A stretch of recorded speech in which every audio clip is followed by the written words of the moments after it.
The Center for Educational Media and the College of Education at Middle Tennessee State University are proud to offer professional development to K-12 teachers in Tennessee through our online video library. These videos are aligned with the Tennessee academic standards. For more professional development videos, check out our website at cem.mtsu.edu.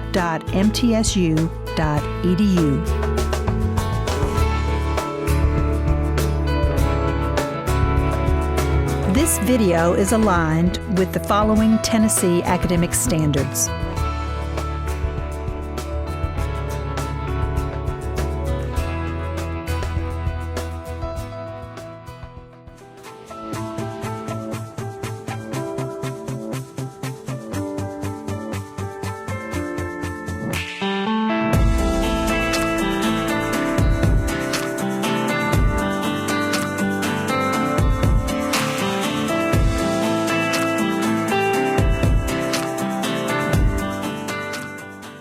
Welcome to our next installment of the collaborative we have going on between the Middle Tennessee Writing Project, the English 4500 Teaching Methods class, and fantastic teachers, and the Center for Educational Media. We have today a teacher from Eagleville School in Rutherford County, Leslie Trail, who's going to be talking about argument writing in the classroom. Thanks, Ron. So I'm really excited to be here with you today. I thought before we get too far into our argument writing, I would start by just telling you a little bit about where I teach, what my class is like, who I'm teaching, all of that good information. I teach at Eagleville School, which is a K-12 in Rutherford County. It's on the edge of Rutherford County, Marshall County, and Williamson County, to kind of give you an idea of where you would be going. The reason I mentioned that it's a K-12 school is because that's unique, right? When I go to school in the morning, my first grader goes down one hall, my fifth grader, she's sixth grader now, goes down another hall, and then I stay in the high school hall, which is the 10th grade classroom. So I teach all of the 10th graders English 2. And the practices that I'm going to share with you today as I teach English 2 Standard, English 2 Honors, and English 2 Advanced Honors are practices that I use across the board in all levels. And they are practices that my students are then able to apply regardless of where we're entering into this work. And I think that's important for us to think about, right? That our practice can apply across all students, because that's our goal, is that we're meeting every student where they are. Now, in my standard class, I might move the pace a little bit slower. In my advanced honors class, I might add a more complex text. But when we're talking about the practices of argument writing and of putting together an argument, my practice stays the same across all of my students. So with that being said, I want to get to know you a little bit, and this is actually something I do in my classroom. The idea generated from a couple of places. First of all, I read a book by Miss Catlin, and the book talked about how she has students use Play-Doh, Catlin Tucker, how she has students use Play-Doh at the beginning of the year to make something, and then she takes a picture of the students and puts it on a Padlet. I thought, oh, that's a great idea. Well, if I'm going to start my year with the principle that argument is everywhere, we're going to start with our Play-Doh and we're going to make something that we believe, something that reflects a belief we hold. And then when we share our Padlet, our picture on our Padlet of our face with our Play-Doh, we're going to share our face, what we made, and our I believe statement. So what I want you to do right now is get out your Play-Doh, and I've got enough for each table set to divide the Play-Doh in half. And you're going to build something with your Play-Doh that represents you, an I believe statement. And then once you have built your whatever, you're going to write what your Play-Doh represents on your note card. Now, you didn't know you would get to use Play-Doh. At the beginning of the year, my students love to come into my classroom, and I've got Play-Doh jars and containers sitting out all over the place. And you know, this is the day where typically in other classes, they're going over the syllabus. And so then they come into my room and it's like, oh, Play-Doh. It's an immediate change of what's happening and restructures a little bit how they're going to approach the class.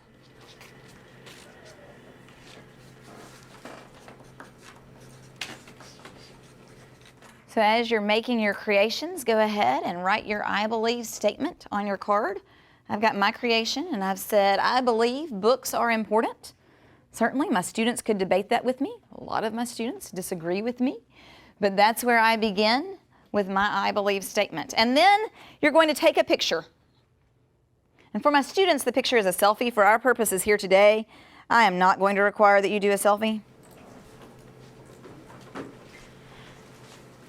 Then I'm going to use, I've made a shorter link for us. We're going to be going to Padlet.com, /I believe Kate's. And from there, that's where you're going to upload your picture.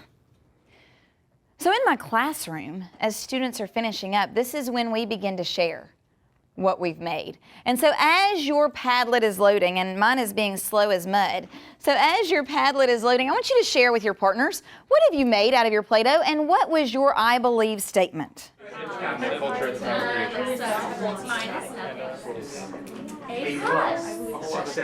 When my students go to post this on Padlet, and I know some of you are getting to that place where you're going to post on Padlet, I have them include their name.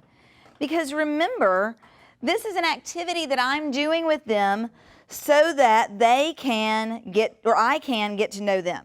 So it's important that they include their name in that. So as we can see, we've got some things coming up on our Padlet. I believe reading plus writing equals A+ success in life. I believe quirks are the best way. I believe that teachers should provide an environment that is healthy and facilitates learning. I believe that knowledge is one of them, and Shelby's still typing that, so I'll be interested to see what knowledge is.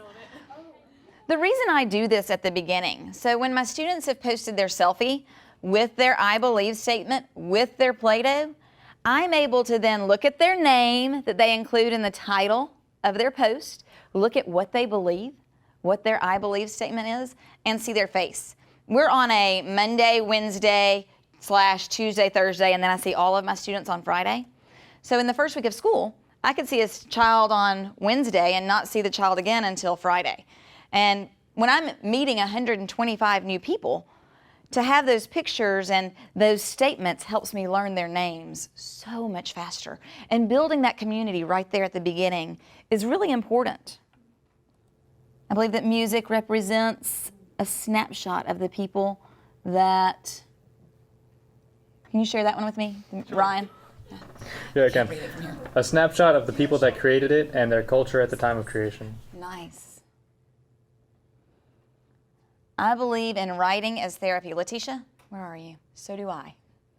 Absolutely. So in my classroom, we would then take this, and there's a book that is full of, I believe, essays.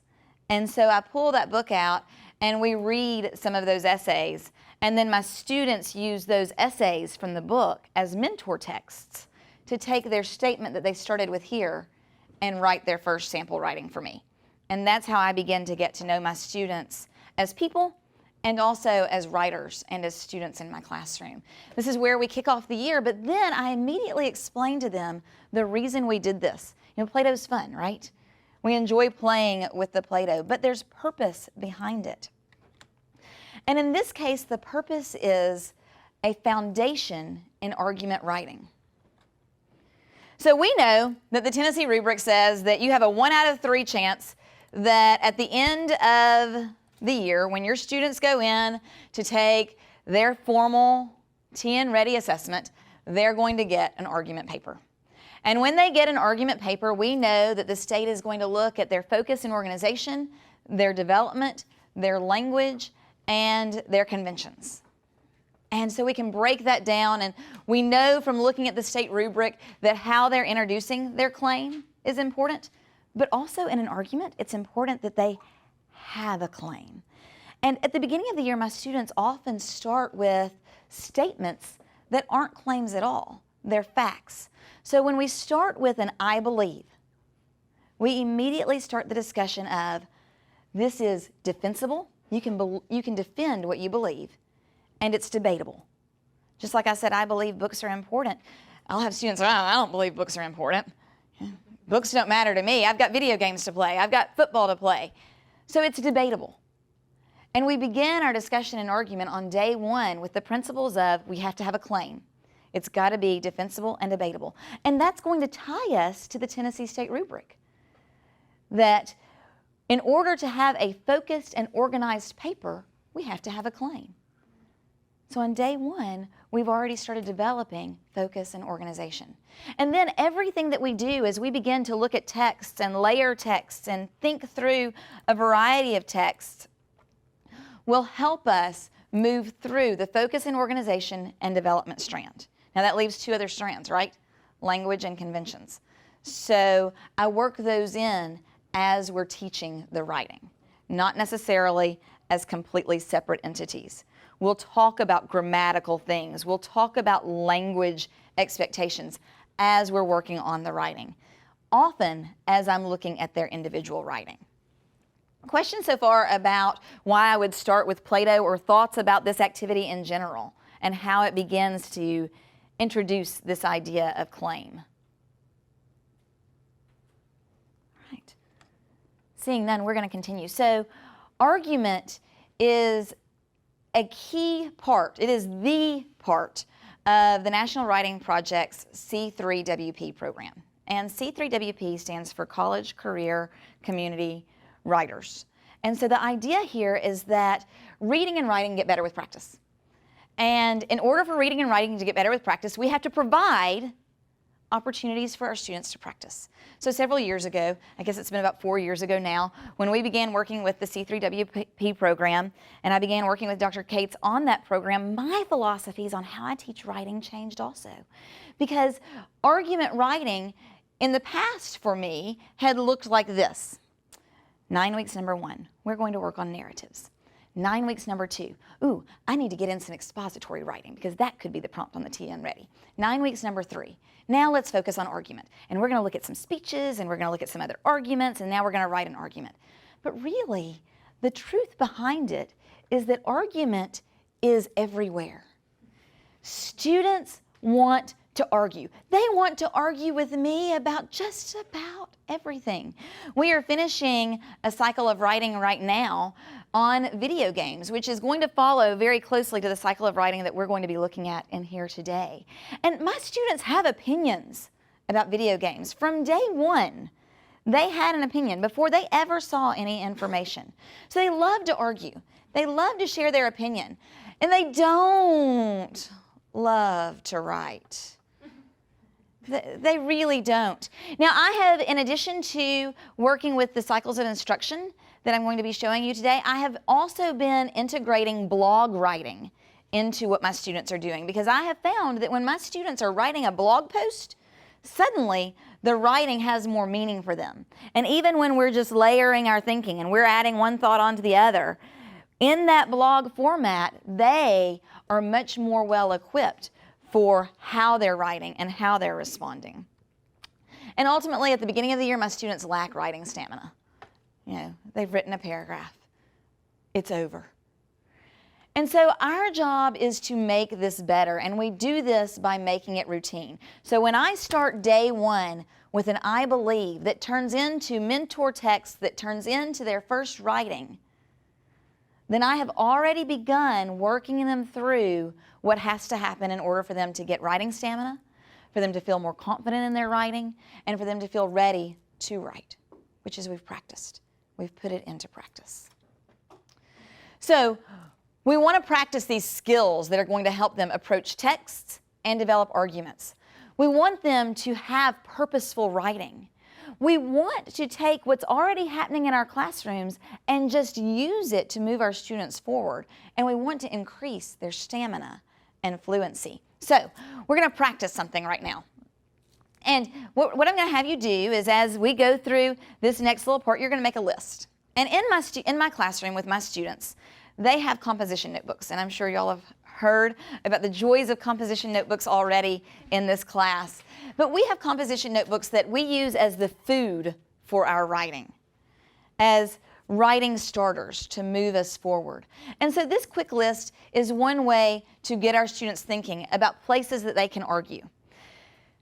I would use this type of writing, especially towards the beginning, when my students are just beginning to develop stamina, before I might move them into a full text like what we're going to see in a few minutes. So, on your paper, let's try this together.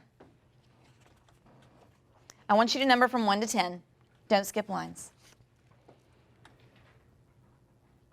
And I want you to write down 2 ways you like to spend your time. For numbers 3 and 4, I want you to write 2 things you like that others may not. And you could repeat something on this list. Like my number 1 is running. I'm putting it as my number 3 also. And then recent conversations you've had for number 5 and 6. A TV show, book, or movie that you've recently watched or read for number 7 and 8. And then things other people like, but you don't for number 9 and 10. And then a bonus, number 11, anything else that is on your mind.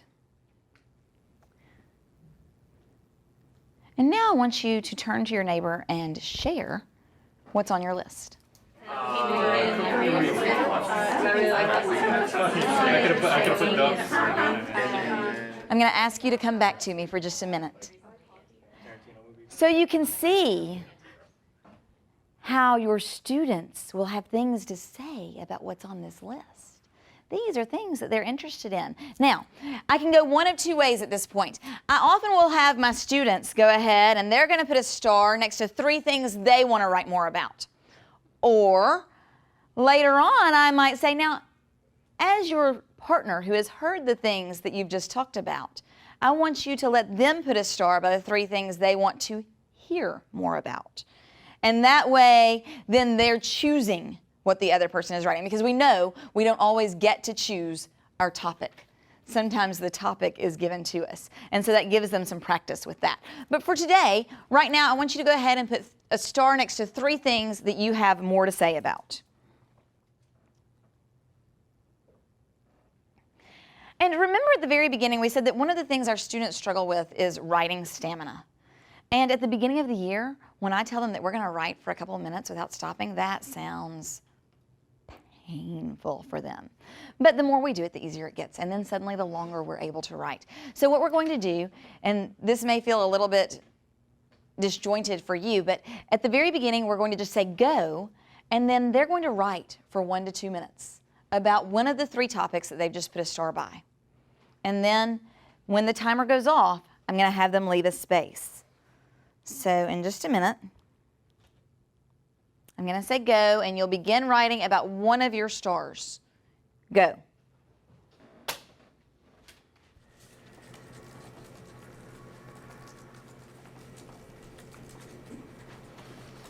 Stop.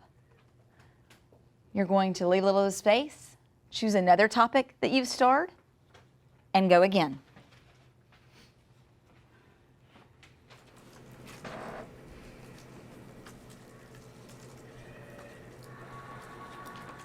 Stop, leave some space, and go one more time.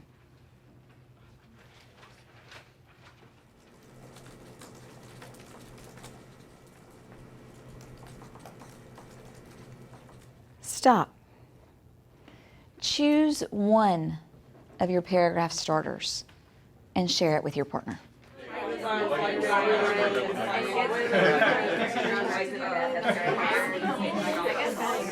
So what you're experiencing right now is exactly what's happening in my classroom. My students are thinking, then they're writing, then they're sharing, then they're writing, then they're thinking some more, then they're sharing, and we loop that. And sometimes the look that they give me when I say, and now you're going to find your such and such partner and share what you've just written, they're like, oh, we got to share again. And then some of them, and this happened in here, some of you were finishing before some others, and what typically will happen in that time is that then they just start talking about the topic. That's not necessarily a bad thing, right? Because we know that our students want to argue. And once the words have come out of their mouths later on, it's a little bit easier for them to put them down on paper. So if I were to be working on this in class with my students, at this point we would choose one of those 3 topics that we felt the most invested in. And then earlier I said that I've got my students blogging. They would go into that blog and take that topic that they're the most interested in, and that would become a blog post that then they would share with me. So I'm not going to look at every single thing that they've written, because if I started looking at every single thing that they've written, I wouldn't have time to give them the feedback or to work with them on their claims. And I'm just looking at the thing that they're most invested in. And so we call this looping, where then next I could take this to the next step. We could go back to the paragraphs we just finished writing. We could underline a sentence and then take that line, put it at the top of the next page, and let that be our starter. So then you develop a whole new piece of writing from your own writing. Let's give that a try right now. I want you to take a look at your paragraph. Choose one sentence. And you can pick any of the 3 paragraphs. Underline that sentence and then write it at the top of your page. For example, I'm going to underline one of my sentences from my running paragraph, and the first sentence of my new writing will be, I still lace up my shoes today. And that's where I will begin writing. So you'll choose your sentence, you'll write it at the top of your page. We're going to push a little bit to dig a little bit deeper into this topic. I'm going to give you just a couple of minutes. You may begin.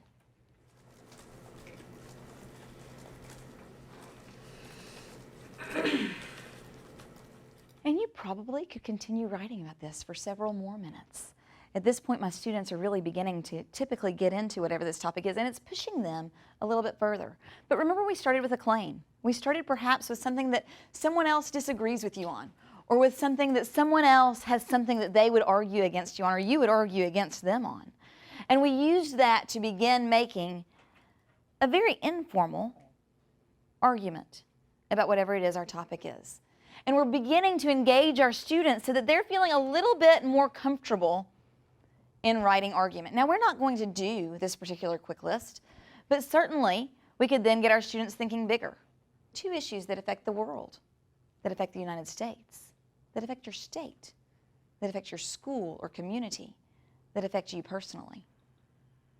And so now we're really getting into what are those things that I believe?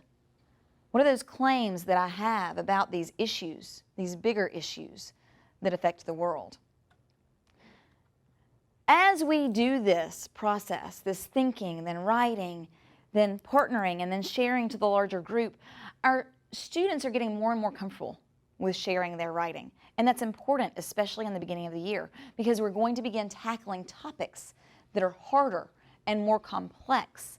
And so your students will be having conversations that may be taking them down completely different paths. And so I wanted to show you what my students are doing as far as their writing. And I'm actually going to show you the one that I'm making, because if you noticed, as you were writing, I was writing. And that's what happens in my classroom with the argument. As they're writing, I'm writing. And then I'm sharing my mentor text with them. And we are, in my class this year, as we are layering and thinking about different topics, putting some of our formal thinking into a blog. Because as I said earlier, my students feel more vested in that. It's like, oh, my writing's going somewhere. It has more meaning to them than when my writing is just staying in this little area. So I want to show you the blog that I've made. We're talking about, in my class right now, we've been looking at video games.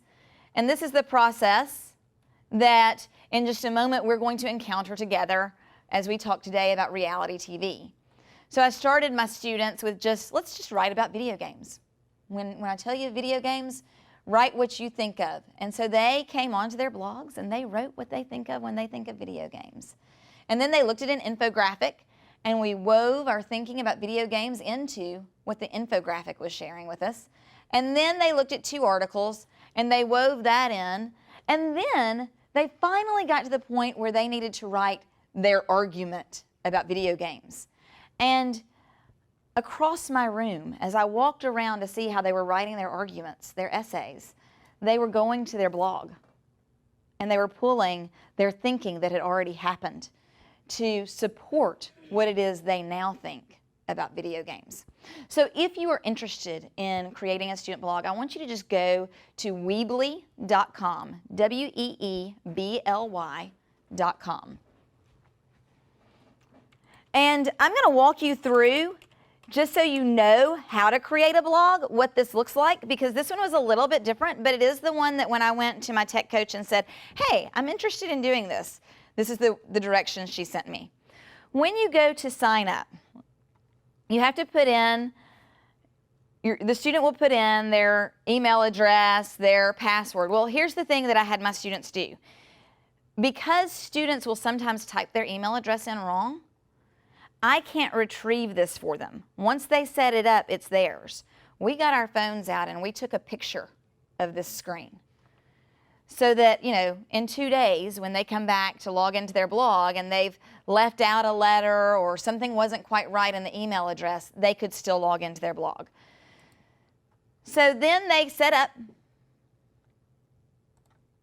the blog. And as they set it up, it's going to ask them, and I've already set mine up, but it will ask them if they want the paid or unpaid version. Do they want to sell stuff? And I had to make sure that they said no, they didn't want to sell stuff. Because if they said they wanted to sell stuff, then they have to pay for their blog.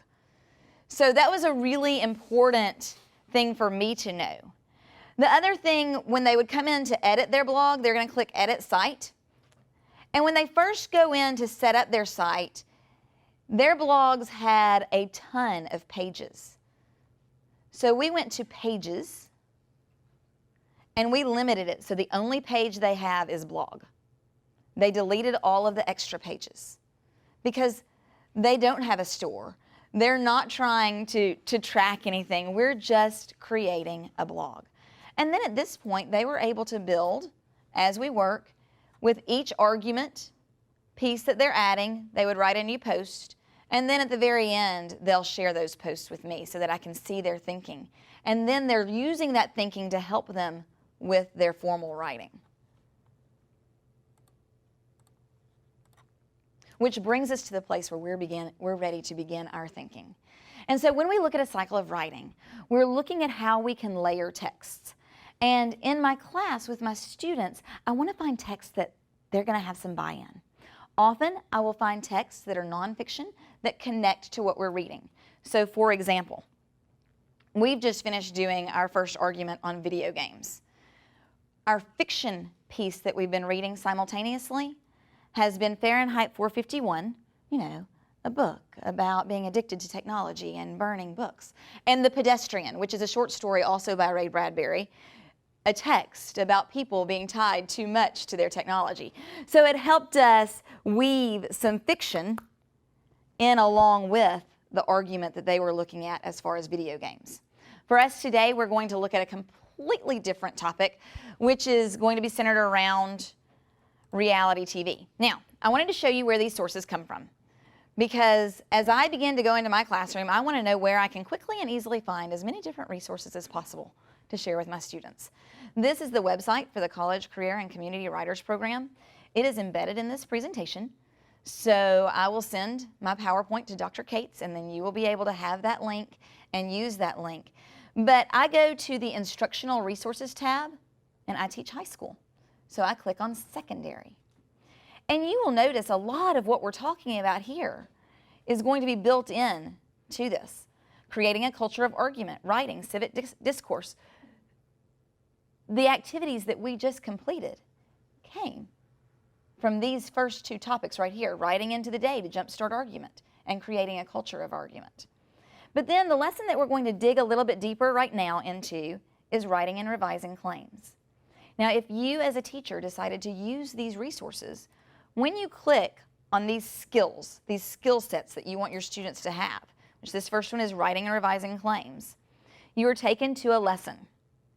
And you can see that we had two sets of sample text sets. We had the video games, which is the one I've been referring to that's been happening in my classroom, and we also have reality TV. The things that you're going to see us doing today with these text sets are repeated throughout the different cycles of instruction. And then they're just extended to move our students' writing a little bit further each time. But these resources begin to work for you as a menu of resources so that you look and you say, at the beginning of the year, my students need to work on claim. But in January, when I'm still working in the C3WP resources, by then we may be focusing on ranking evidence. And how can I rank evidence based on how it will connect to my claim? Certainly some of the conversations that are happening in these cycles of instruction still will be happening here. Because as we said at the beginning, becoming good writers, becoming people who can create strong arguments takes practice and takes time. I can't just come into class, pick one of these cycles of instruction and say, check, I've done argument for the year. We're ready for that on the TN Ready. Or better yet, they're ready for that when they get into the real world and they want to argue why they need a raise. We're going to practice this all year, and that's why you see so many cycles of instruction.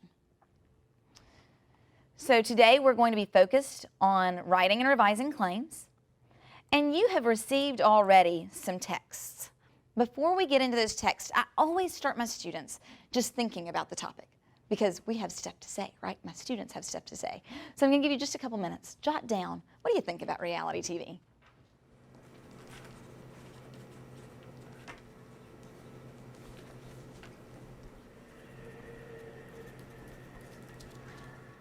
Let's go ahead and wrap up your thinking. And hopefully you're beginning to see a pattern. Guess what's coming next? We're going to talk about it. So I want you to turn to your partner and share, what have you just written about reality TV?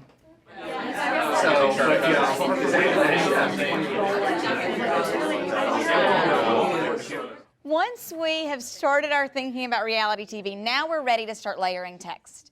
And with every cycle of instruction that I'm going to look at as far as argument writing or any writing goes, we're going to layer text. We're going to look at a lot of different things. And sometimes our text might be a picture. Sometimes our text is an infographic, just that picture with a little additional information.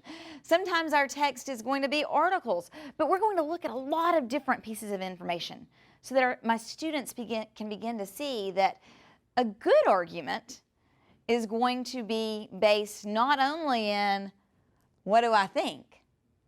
But now, what can back up my thinking?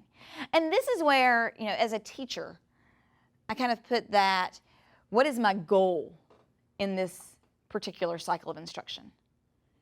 So with every cycle of instruction, I have to be very intentional about what is it I want my students to be able to walk away from? What should they be able to do when I get to the end of this cycle of instruction?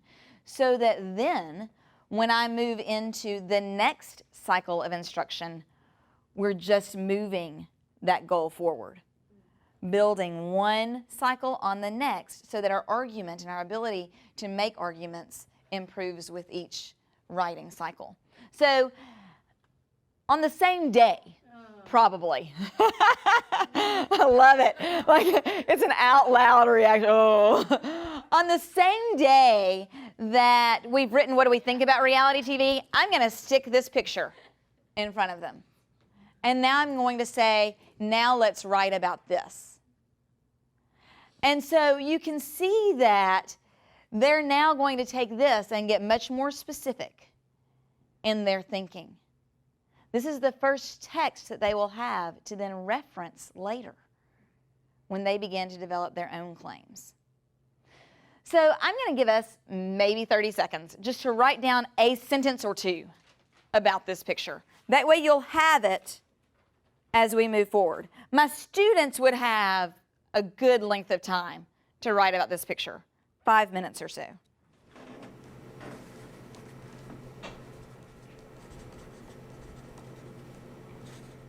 Now, as my students begin to wrap up this first day of instruction, as we've been looking at this first day of this cycle of instruction, where we've looked at a picture and we've just kind of begun our thinking, I'm going to have them share with me, right now, what is your claim about reality TV? And they would most likely do that for me in a Padlet.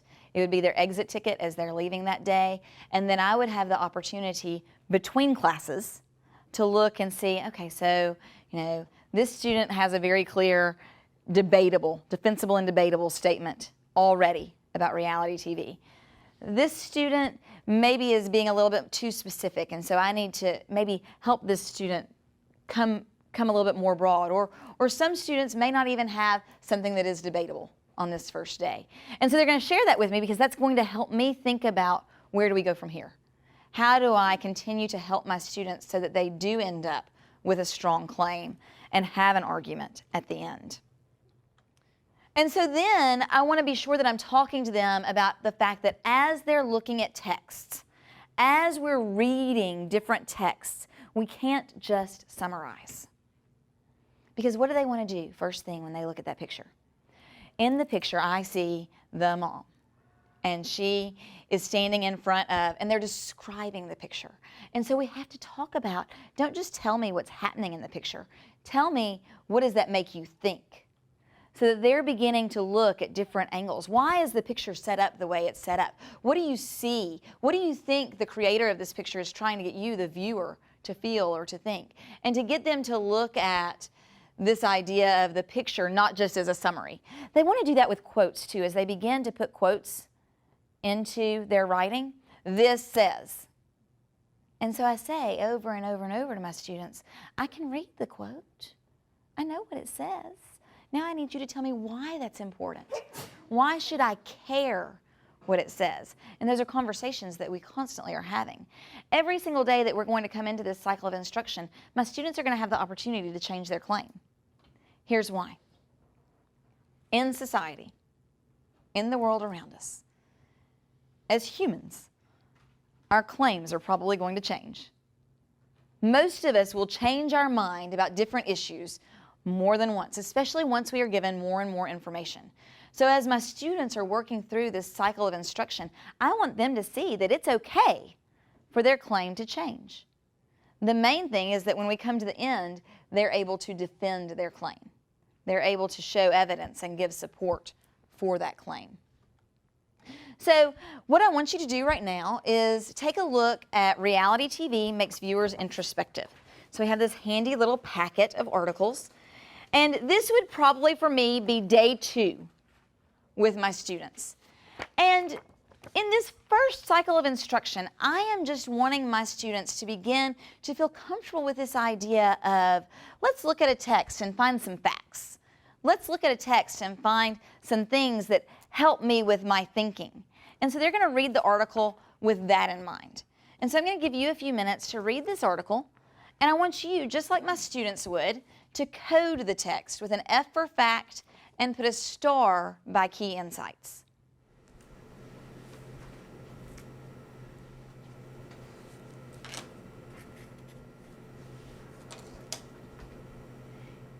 And just as you would expect, once my students have finished putting stars and Fs, guess what they're going to do? Say it. They're going to share. They're going to share. That's right. They're going to turn to a partner. They're going to share. What did they find? And we're going to make sure that we're thinking similarly. Now, this article, a lot of facts? No. No, this article was very opinion-based. Very opinion-based. But I'm going to layer that article with another article. And so after they've read this, they're going to write, they're going to share, and then they're going to write. And then I'm going to have them code the exact same way, and I'm not going to ask you to spend time doing that right now, but they're going to do the exact same activity to Real to Me, Girls in Reality TV, so that then they can see how different articles are being framed. And guess what? Then they're going to share what they've coded there, and they're going to write about that also. Often what happens at this point is we're having some discussions about what is a fact. Because sometimes they want it to get a little bit gray as to, is this a fact or is this an opinion? And that becomes important for us to discuss here, because it's important for them to be able to identify where they're going to integrate facts versus where can claims be hiding? What does a claim look like?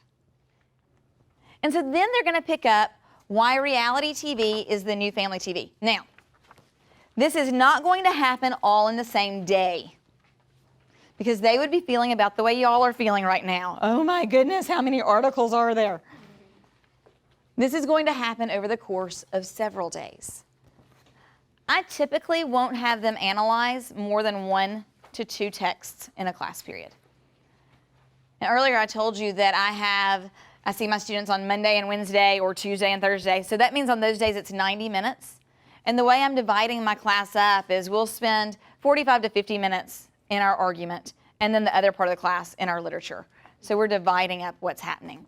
But as we look at this text, I'm going to have them code it. And by now we've talked about what is a claim, right? We started talking about what is a claim on day one with our I believe statements. We're going to code it for what claim is being made.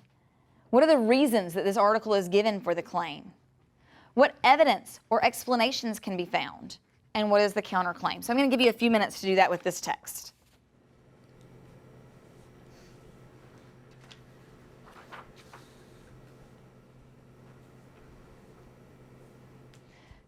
So let's take a look at this article or at an article and how coding this text might look in my classroom.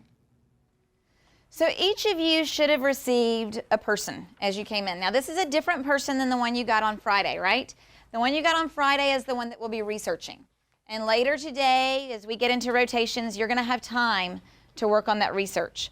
But this person's name is a person that we're going to follow through our Holocaust unit. And so as you look at this name, you will notice on my board over there, there are stars also with these names on them.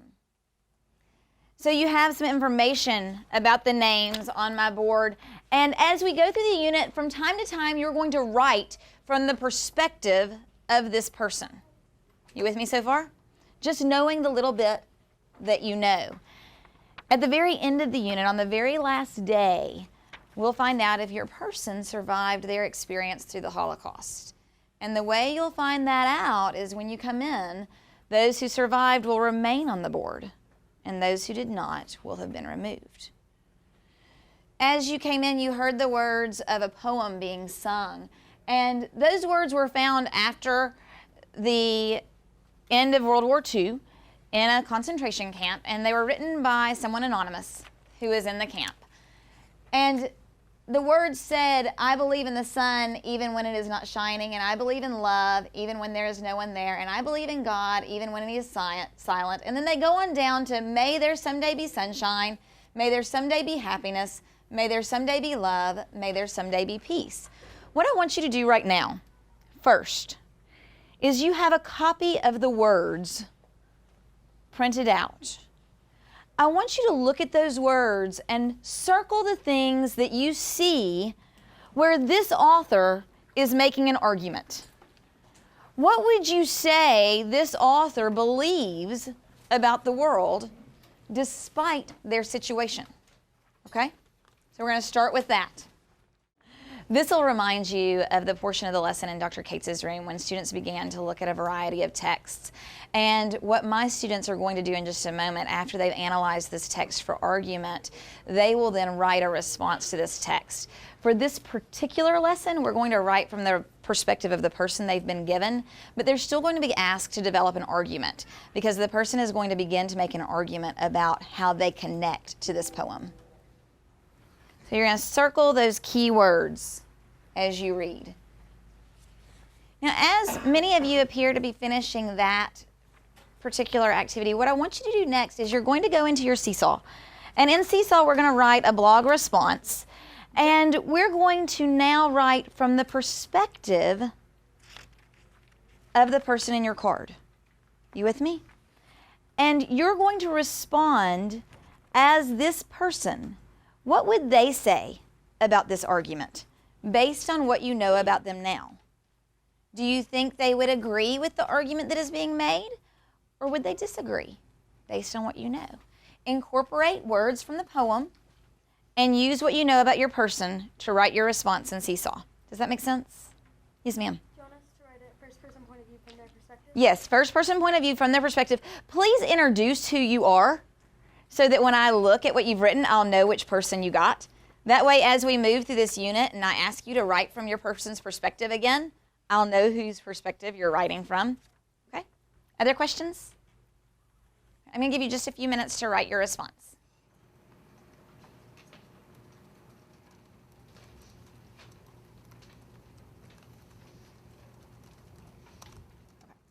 All right, so in your small table groups of 3, So your short tables, we're not going to get up and go to our author partners right now, but in your short tables, we're going to share what you've written. So I'm going to give you just a few minutes to go ahead and share what you've written. Guys, as you're listening, I want you to listen to make sure that you hear evidence from the poem, but that you're also able to know a little bit about why this person would agree or disagree with what we've read.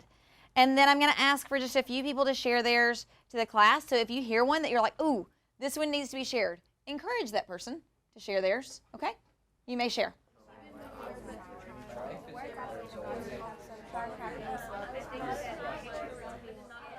So I heard and saw a lot of what you've written, and you've done a really nice job in these responses. Did I have any that you were like, ooh, we need to hear this one, or you want to volunteer to share yours? Don't everybody volunteer at once?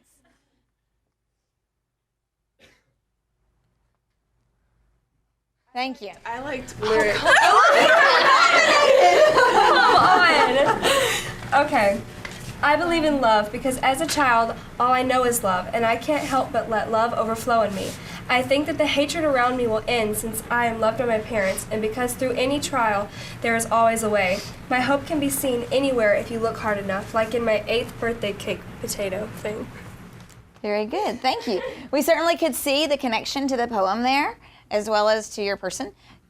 Keep developing that a little bit more for me, just to see, if you can unpack it any further. And then we'll continue to use this person to write from. Anybody else want to share or nominate someone? Y'all can get them back after class, right? Valence was really good. Look, you got nominated by both your people. Yeah, okay. My name is Chana Minzinski-Zadel. How will I say that? I am part of a Jewish family, and we are from the country of Lithuania in a village called Pampanai. In this poem, the author says, I believe in the sun even when it is not shining. I would agree with this message because the time during World War I was very brutal, and it was a time during which there was not a lot of happiness. However, I believe that the sun was still there because my family were able to escape these unfortunate events, and we survived them. We were even able to return to our village after the war was over. This to me is proof that even when sunshine is not apparent, the sun is still there. We would not have been able to escape such a disastrous outcome had there not been something to help guide us. The poem also says, I believe in God even when he is silent. I also believe in this because even though he might have been silent in the days and the events of the actual war, we made it to Russia and we were able to survive. I think because of this, God must have still been there to help us on our journey, otherwise we would not have made it. Very nice job. Thank you for sharing. So I'm curious, as you finish up your coding, what benefit do you think there is for my students to go through this process of coding a text like this? What do they gain out of this? Yeah, tell me something. It teaches them to tell the difference between fact and just conjecture. Absolutely. We're telling the difference between fact and conjecture. What else is it forcing them to do with the text? Think critically. Think critically? Tell me more about that. What do you mean? As they read, they have to choose things that are facts, things that aren't, things that they can use, things that are rhetoric, and just kind of decipher between all that. Absolutely. Yeah. To add on that, it forces them to become more engaged, active readers because they're having to think while they're reading at a deeper level. So they're using critical thinking. Absolutely. All of those things. And then I go to my standards, right? And my standards aren't just writing standards, my standards are also reading standards. And I'm mapping this because this is going to meet some of those reading standards that we've got to be covering in class also. Now, what's going to happen in my classroom after we've coded is they're going to talk about it, but then we're going to talk about it as a whole group.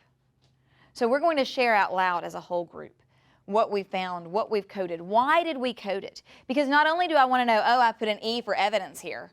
Well, why did you decide that was evidence? So they have to explain that critical thinking and justify what's happening here. Now, a lot of my students at this point are going to say, hey, time out. We need to talk about counterclaim.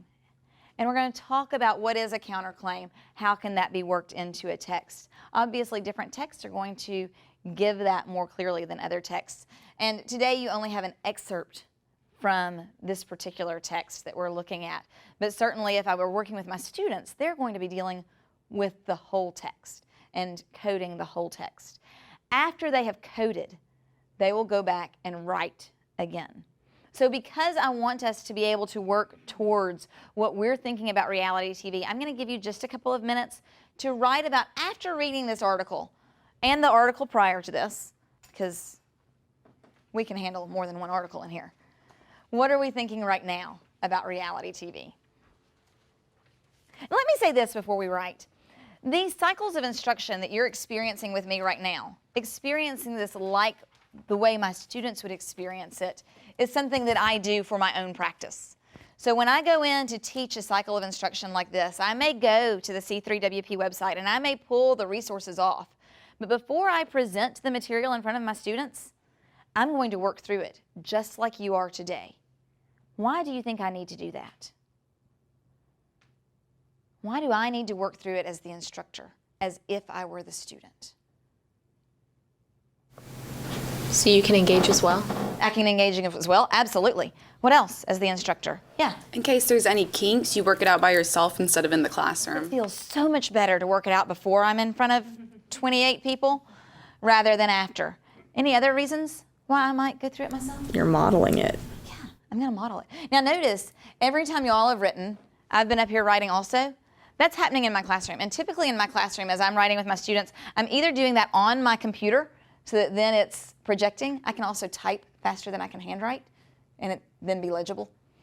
And so my students are reading my sample. Once I've typed what I'm going to do, then I'm able to circle around the room and help my students with theirs because it's not going to take me as long, probably. I've been writing a little bit longer than they have.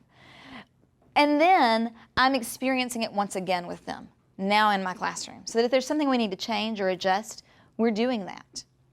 So I'm going to give you just a few minutes to write in response to these two articles. And what I would tell my students at this point, I would say be sure you work in some evidence from the text, and I would model how to introduce the text and make sure that they know how to do that.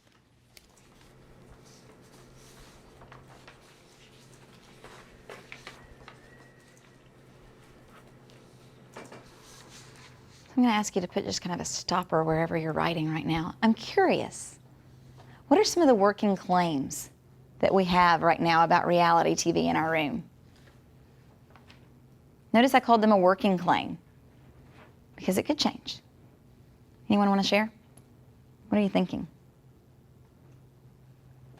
Yeah, thank you. Reality TV has good and bad implications depending on how it is consumed and why. Depending on how it is consumed and why. Thank you. Other claims? The idea of the demo-targeted TV is an outgrowth of not just hundreds of cable channels, but also YouTube in all its glory. Oh, yeah. You know, we bought Nutella just this week because of YouTube. My youngest child has been watching Nerdy Nummies or something on YouTube, and Nutella was advertised. What in the world? What in the world? Yes, it's everywhere. What else? Reality TV, especially competition shows, engage a wide variety of viewers because whether it's a schoolyard kickball game or a corporate setting, we all want to win. Nice. I'm curious, anybody's claim shifted from what you wrote after seeing the Dance Moms picture? Or even at the very beginning? From the very beginning? Yeah. Why do you think? Why do you think our claims are shifting? Yeah. My claim, I actually kind of ended up without a claim because after reading the articles, I realized that I had too narrow a definition of reality TV. And so I was kind of trying to like accommodate all this new information and figure out like, okay, if I don't really know what I'm dealing with, how can I make a claim about it? Ah, and some of my students will come to that as well. We've been looking at, as I said, the video games, and I had students who after day 2 of looking at text were like, well, I thought I had an opinion about video games and you've killed it. And then as we continued to look at more texts, they were able to formulate that further. So what I would say to that student is, don't worry, there's more to come. What else? What else is happening to your claims as we're looking at these documents? Yeah. Originally, I just wrote about, I think it's like trash reality TV. And then after reading the second article, it's like, well, I guess there are reality shows for families as well. Mm-hmm. So that made me think that it just kind of depends on what the people are looking for and the reason why you're watching it. Yeah. That's why I changed the name. Huge topic, right? Yeah. Somehow that in ways that my claims kind of changed is I kind of also touched on trash reality TV. And thinking of like things I wouldn't let my kids watch, but then like, you know, looking at the second article, I'm like, there are things that like kids shouldn't be watching. I'm kind of like, well, it is also partially the responsibility of the parent to monitor what your kids is watching. Yeah. As long as you're there. Absolutely. Yeah, I find myself every time I work through this cycle of instruction. I start off with, I do not watch any reality TV. I know what's coming. I've read the articles like 6 times now. I don't watch reality. And then I get to this article, I'm like, oh yeah, I forgot about that. And, and working through my own thinking and defining what is reality TV, if I can only get it out. Now, my students at this point need more support, typically, than what you're needing in this room. And so when they're looking at the text, rather than just saying, I want you to go write about this and incorporate some evidence into your text, we're going to create a chart called an It Says, I Say. And in their It Says, I Say chart, they're going to work in actual evidence from the text. On the It Says side, here is a quote I am pulling from the text. And then on the I Say side, and this is why I think this is important. And the reason that's going to be key for my students is I want to get them away from just, here's a quote. I want them to learn that they have to address why that's important to their claim. And so I tell them, I typically require that they pull at least 5 things from the text, because I want them to look at several different pieces of information. And then I tell them in their I Say, you have to show me what you're thinking about that. You can't just summarize what the quote said, because once again, I can interpret the quote. Why is it important to what you're thinking about reality TV? This helps them when they go to write so that they're moving those quotes forward. They're not just sticking them in their papers. And again, when we think back to that Tennessee rubric, we're looking at focus. Do we have a claim? What is it you're thinking about reality TV? And how are we developing that claim? As we're working in our evidence, are we commenting on it? What is it that you're saying? Not just put the evidence in and move forward, which is why we have to layer the text. When I look at the cycles of instruction in the C3WP, it may only recommend using this chart once through a cycle of instruction. I will typically use it more than once, because I have found that it does help my students center themselves on what it is they're thinking about the evidence. And it gets us away from merely summarizing. And when you look at the development strand of the Tennessee rubric that we pulled up earlier, summarizing is down at like a 2, whereas moving evidence forward moves them up to that 3 or 4 level. And then they're going to add to. And I want you to notice I give my students sentence stems here, sentence frames, because I want them to see that we can work this into their thinking in a way that's going to move their argument forward, and yet they don't have to agree with every single piece of text I put in front of them. And sometimes students are so used to thinking, oh, if a teacher puts it in front of me, it must be the direction I need to go. I want them to know that we're layering text. We're looking at lots of different vantage points, and they may or may not agree. And so this is going to help them do that. Once they've looked at least 4 texts, we write a claim. And then they're going to share those claims again on Padlet. And then I'm going to give them feedback on their claim. Because if their claim is not defensible and debatable, then they're not going to have an argument.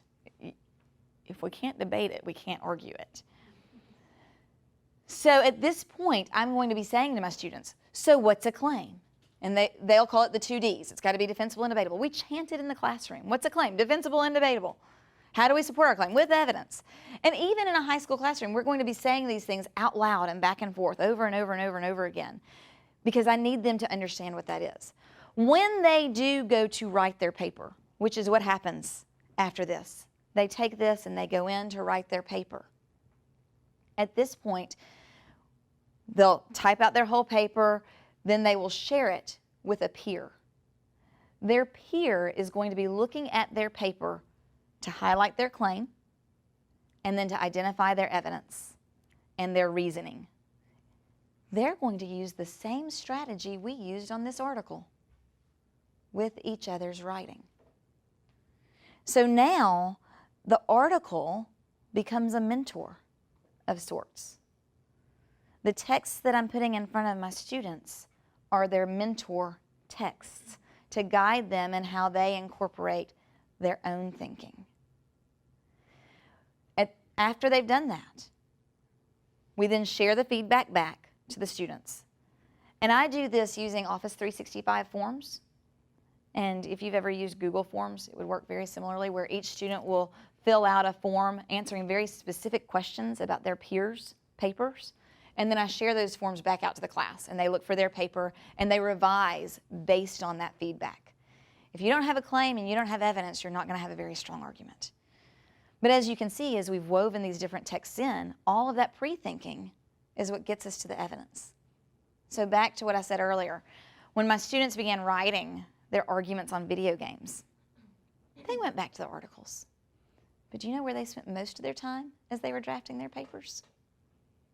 In their blog, reading their thinking as they were layering.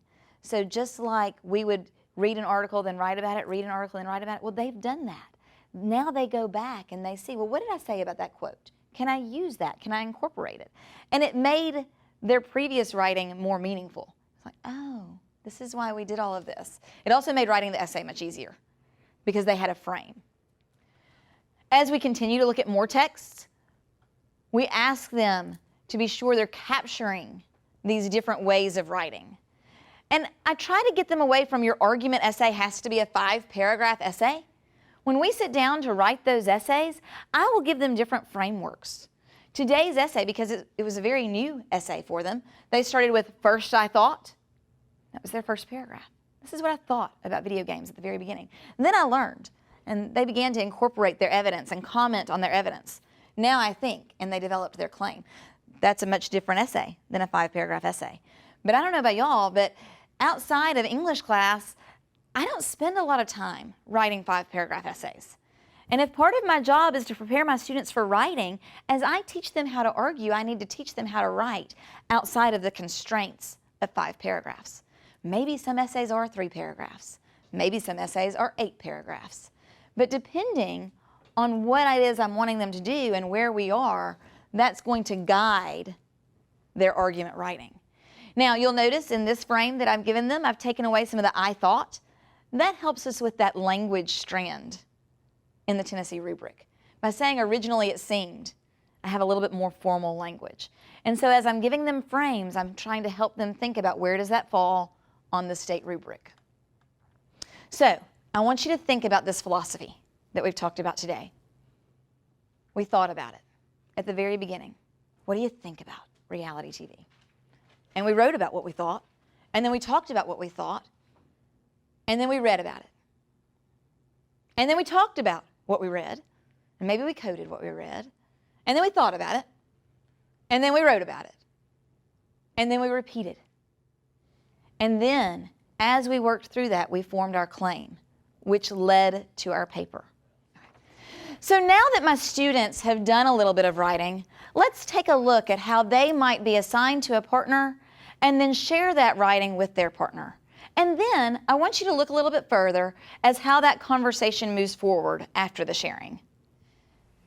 So as you know, today we're kicking off this unit, and there are some skills that we need to practice and to learn before we really get into looking at a lot of the literature of the unit, before we start reading our texts and analyzing our texts too deeply. So today we're going to do 4 rotations. Actually, not today. Today we're going to do 2 rotations, and then we'll finish the other 2 rotations tomorrow as we begin our introduction. So if everyone at this time could go to Teams and open up your Holocaust Day 1 rotations.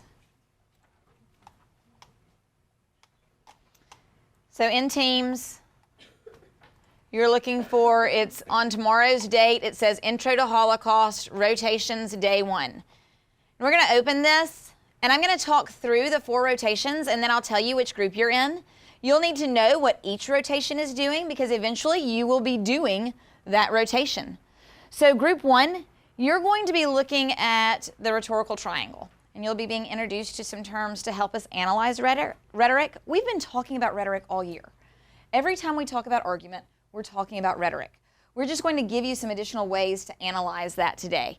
So you're going to be choosing one of the 2 play posits that have been assigned. You're not watching both of them, you're choosing one. You will get a daily grade for that work. If you don't like the daily grade that you get on that work, then you can recover credit by doing the second one. This is probably the shortest rotation. If you finish this rotation early, you can go ahead and begin your rotation for Group 2. Group 2, you're going to be in a Nearpod.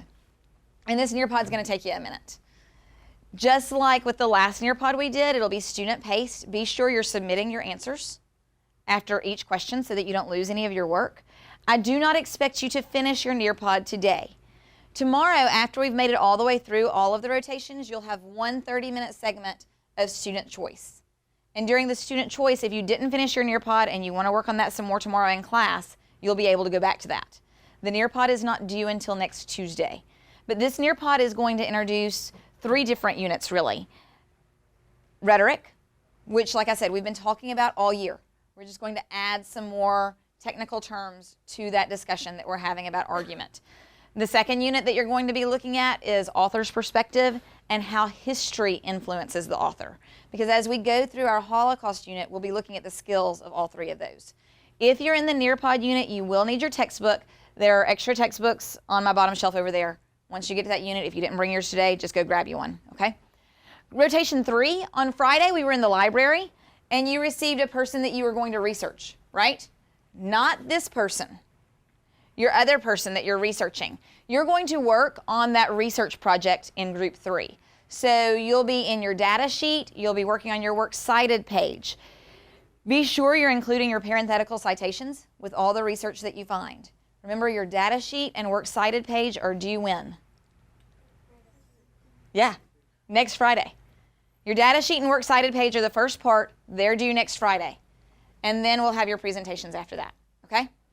Group 4, you're going to be analyzing an argument that was made by Elie Wiesel, who's the author that we're going to be reading as we look at night. The text is a speech that he gave called Perils of Indifference. And so we're going to be analyzing that text specifically for claim. We're going to mark, when you find the claim, we're going to mark the claim with a C, and we're going to mark evidence with an E. And that way you can begin to look at how this argument was structured. Because just like we're seeing these authors make an argument, and we'll be layering and looking at lots of different arguments as we move through this unit, guess what y'all are going to do? Oh, come on, Yeah, we're going to make an argument. Because argument's everywhere, and so this is going to be the beginning of the foundation of the argument that you're going to make. Questions about any of the rotations that we're going to be doing today? All right, so here's how we'll break this apart. You're going to be Group 1 for today. These 2 tables are going to be Group 2, Group 3, Group 3, Group 3, and then this set is going to be our Group 4. And then after 30 minutes, so you'll be 30 minutes in this rotation. In 30 minutes, you'll move to your next rotation. Does that make sense? Does anyone have any questions before we begin? Group 4, the other thing that you will be doing is looking at your draft of your new ending in Pit and the Pendulum. So before you get into Perils of Indifference, I want you to open those new endings, and I'm going to tell you who to email them to, and we'll talk about how you'll do that peer review, okay? Questions, Group 4? All right. If there are no questions, let's move forward and get to where you need to work. Group 4, I'll be meeting with y'all. This is your copy. This document that I'm giving you is Perils of Indifference. When you finish with your peer review or your revisions, you're going to get straight into this, and you're going to start reading it to analyze it for claim and evidence. First, I want you to open your new ending to Pit and the Pendulum. You're going to copy it. Since you don't have yours, you'll start here, okay?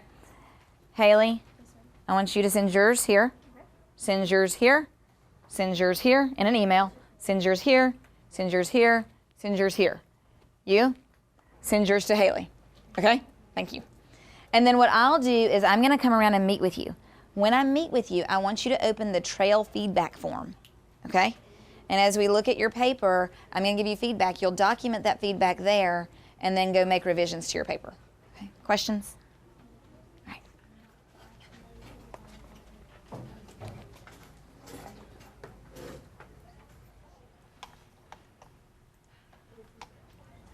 So I'm going to open up your paper.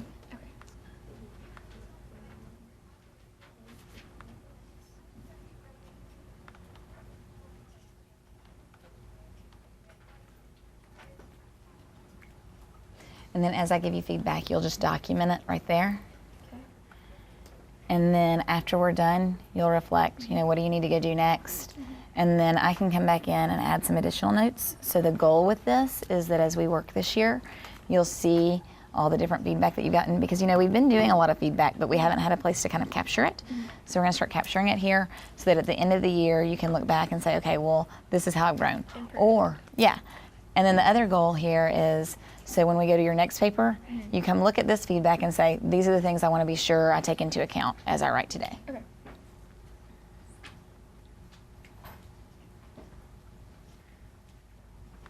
Have you already turned in your new ending?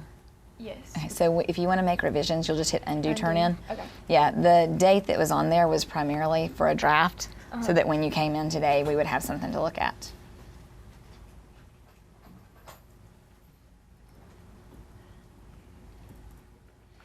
So this sentence that starts with learning is a little bit awkward.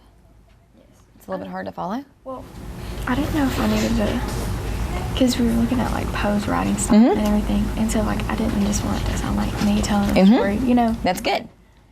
Which is exactly what I want you to do. But I understand sometimes, like, I know in the past some of my sentences have been like a little long, and I'll put a bunch of ideas in one, and so make it That's complicated. okay. So learning about his past life and why he decided to fight in wars and what motivated him every day. See, I meant like that to go together. I would take out the so, and you could say something like, it was clear that he was not fearful. Like you're the one learning. So maybe just revise that so we can tell, what did you learn? So take out so. I would. Because really learning is going to be an introductory clause rather than an independent clause. You've got really good imagery though here. And I like this bolder thing that you've added in. So you've done a really nice job with this story. Make sure like it was enough. Like I went deep enough, but then I was like, it's an ending, so it's an we need ending. to keep going. Yeah, you're working it towards the end. You've successfully done that. You've got a clear plot. Just go back and. Yeah, you've just got some minor right. little things to Okay. fix, but it's a good story. Thank you. Nice job. Riley, you ready? So you're gonna go pull up the, yep, you're already there. So when you go into making your revisions, you'll just have to hit undo, turn in. Yeah. Try to avoid passive if you can. As the Spanish, I would take out that had and keep it active voice, the Spanish sent. So you didn't let the Inquisition stop at that point, even though you've sent these guys off to be caught? Yeah, it was like a dream. Like him being in the whole entire thing was a dream. Like he never was in it. Yeah.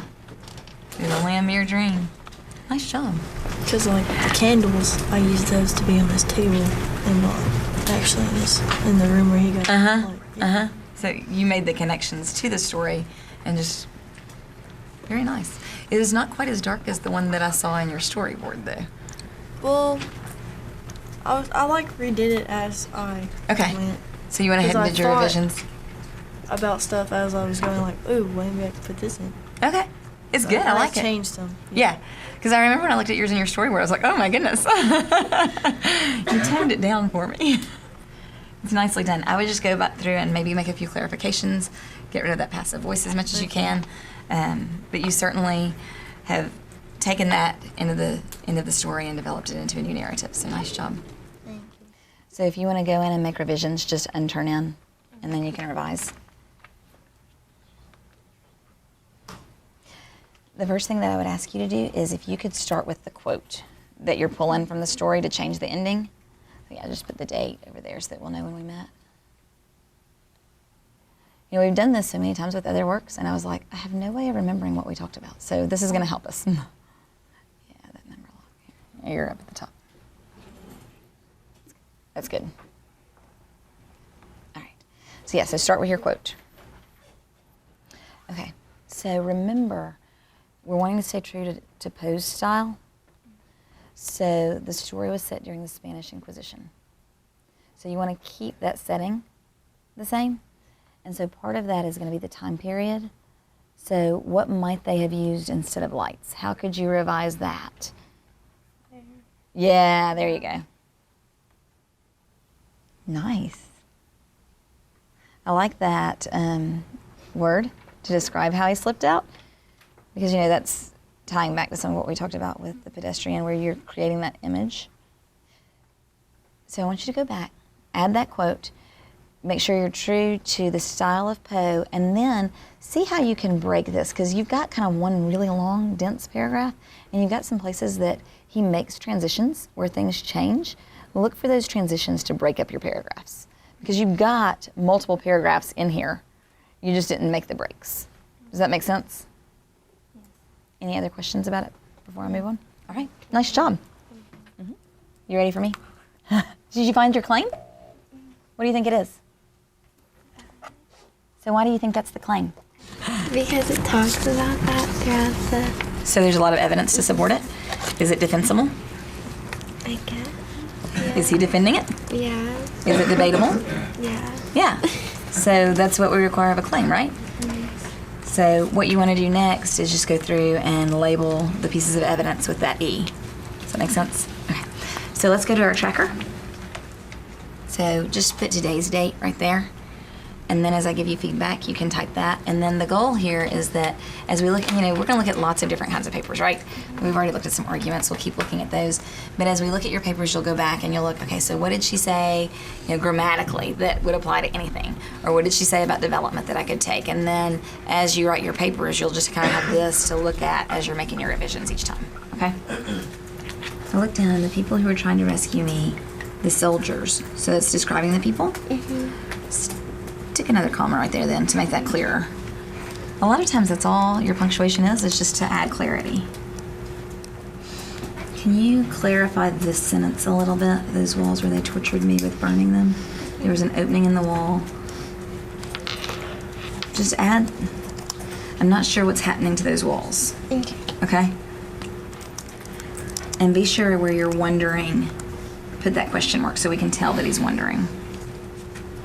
You picked an interesting place to start. Nobody else has picked this spot. That's pretty cool. Nice. So yeah, just go back and look. You've got some sentences that read a little bit awkward. So go back, maybe revise those. If I can help you with those revisions, let me know. Your story's good. Your content's really good. Just revise for clarity. Okay? So the thing about research is it's a lot of trial and error, right? So you'll keep going in. Some things you're going to find. Sometimes you may have to go look at a different article. It's kind of the thing about research. It's trial and error. This one might give you some. That's like the most I've seen about her. Really? Yes. Have you used it already? Well, I looked it up and then it kept on like showing pictures of like jackets and stuff. Like, but have you used this source already? No. Okay. So go ahead and see what you can get from the source. Okay. This will give you some of the things that are in your data sheet, and then we can go back and look at some other sources. Okay? Thank you. So when Dr. Cates asked me to share my philosophy on writing argument, this is it. Think about it, write about it, talk about it, read about it, write about it, talk about it, read about it some more, write about it, talk about it, so that it is building one on top of the other, rather than what we as people typically wanted to do. Well, this is what I think about. But to begin to get our students to formulate their thinking with some evidence moves their arguments so much further. And so I want to open it up. Do you have any questions about the process or the philosophy? Yes, ma'am. So what's up on the screen right now, the overarching philosophy, couple of questions. First of all, is that the looping that you referred to at the beginning? This is the looping. Okay. This is the layering and the looping. And so what you just experienced, where you look at one text and then you look at another text, you're layering and you're looping that process over and over again. Yeah. And then secondly, do you normally follow, like, I guess I just am maybe taking this too literally, but like, is it just that general philosophy? This is my general philosophy. And you don't always follow like that exact order? Not that exact order, but it's all happening in there. Awesome. It's all happening, and it's all happening more than once. Other questions or thoughts? Yes. How, you said you don't do this all on the same day. So I mean, obviously, but I meant like, what's the time frame? How long? Yeah. Okay, so it depends on what it is that we're arguing and how many texts I want to give them. And also what else we're working on in class. And also how many interruptions happen in the course of a week. For example, last week was homecoming, so I only saw my students one time. because we had other stuff happening. So 3 to 4 weeks is typically how long I would give myself to work through this process. Can I throw a hypothetical at you? Sure. I love a good hypothetical.